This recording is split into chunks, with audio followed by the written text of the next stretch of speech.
अस्सलामुअलैकुम जी यूट्यूब वाले भराओ क्या हाल चाल है। उम्मीद है सारे भरा ठीक हो सन।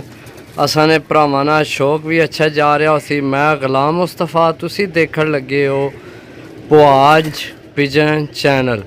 जी दोस्तों, अपने भरावां वास्ते नायाब किस्म नाल रामपुरी जोड़ा लैके आया। तो जिस भरा जनाब लेना होवे मजबूत हड्डी बंद जोड़ माशाअल्लाह, पर कुंदा चेक करो, बनावट चेक करो, कबूतर नहीं मादी नहीं, बनावट चेक करो माशाल्लाह, बहुत अच्छा जोड़ा है जनाब।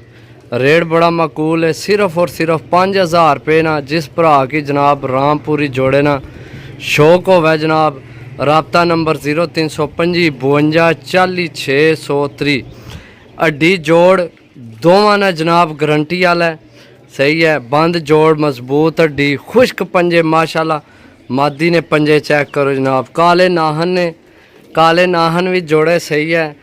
तो जनाब चेक करो, तुहाड़ियां अखां ने सामने सही है माशाल्लाह, बहुत तगड़ा जोड़ा है जनाब। तो जिस भरा लेना होवे राबता कर सकने हो, सही है।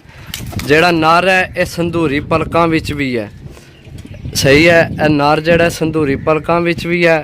रामपुरी जोड़े जनाब बड़ा परफेक्ट। तो जिस भरा लेना होवे जनाब राबता कर सकने। मिलसा अगली वीडियो तब तक इजाज़त दो। अल्लाह सोहने वाला, अल्लाह हाफिज़।